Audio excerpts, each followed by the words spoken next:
In this video, we're going to talk about differentials. So here's the definition of a differential.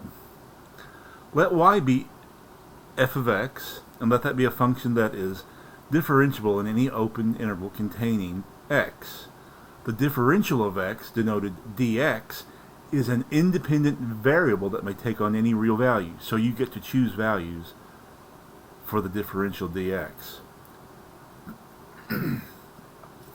The differential of y, written dy, is defined as dy equals f prime of x times dx.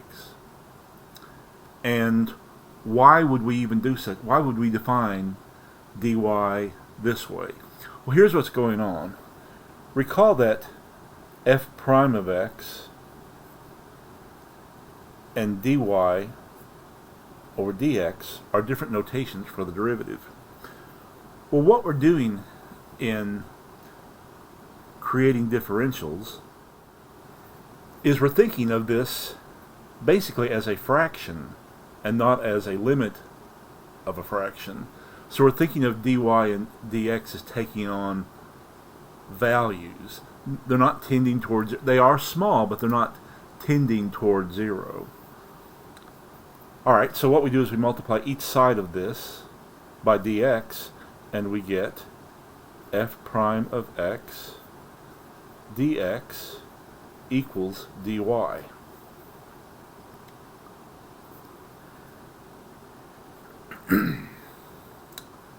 And I'll show you why we bothered to even think of things like this in just a few moments. Alright, so let's go on to an example. Let's calculate dy, where f of x equals x cubed, x is 2, and dx equals 0.1. Alright, so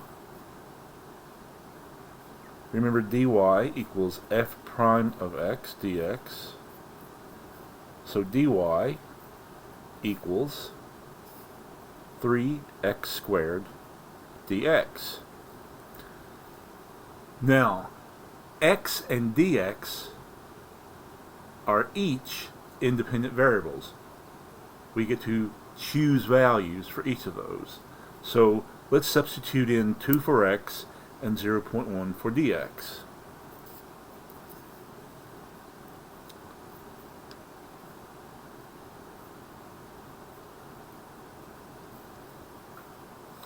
We get 3 times 2 squared times 0.1, which is 1.2, I think.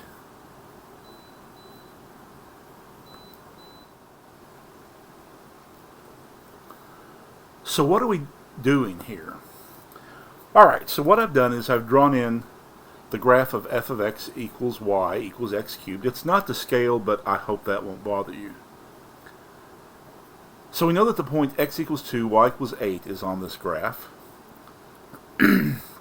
Now, what else? The other thing I've done is I've drawn in the line, the tangent line at the point 2, 8. Alright, so let's do the following. Let's let x advance from 2 to 2.1. Again, this is not to scale, and I hope you won't mind. I'm doing this just to make it easier to see what's going on.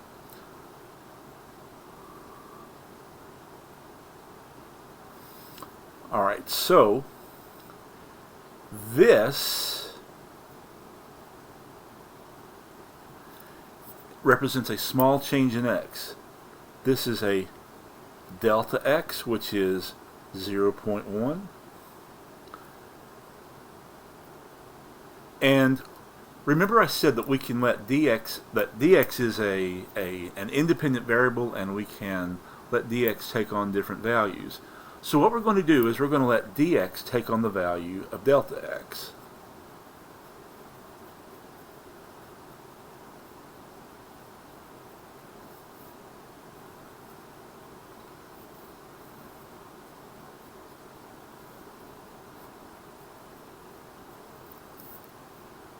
(0.1).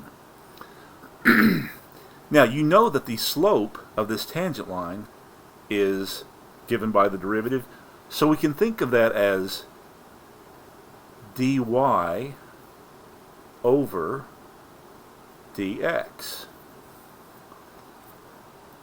See, we're kind of playing with the notation. The derivative is given by dy over dx, and so we're making it the change in y over the change in x.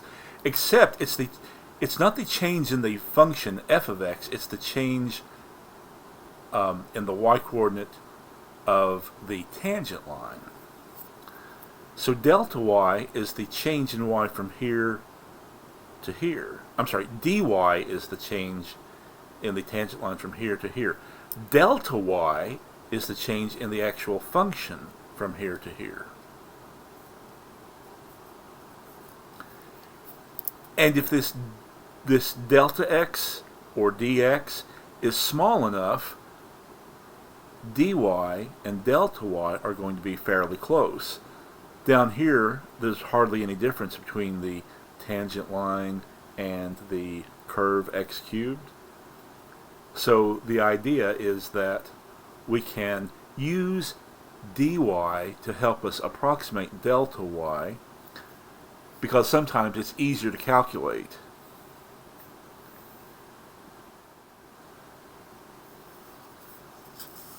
So here's another nicer diagram. Here's the graph of f of x. Here's the tangent line. We're letting dx take on the value delta x. The dy is the change in the y-coordinate along the tangent line, whereas delta y is the change in the actual function. And again, if dx and delta x are small enough, dy is fairly close to delta y. Alright, so let's look at this example. Calculate delta y, where f of x equals x cubed, x equals 2, and delta x equals dx equals 0.1. Compare the result to dy. Alright, so I think we've already calculated dy. dy was 1.2. So delta y is the change in y as x changes from 2, well, to 2.1.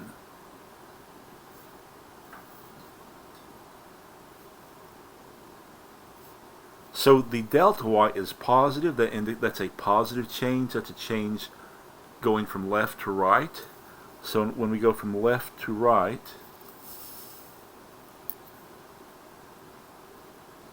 by 0.1, we're ending up at 2.1. And so what we want to know is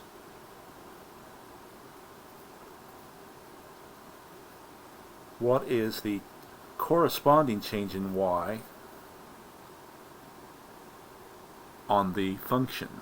So what we want to figure out delta y is f of 2.1 minus f of 2.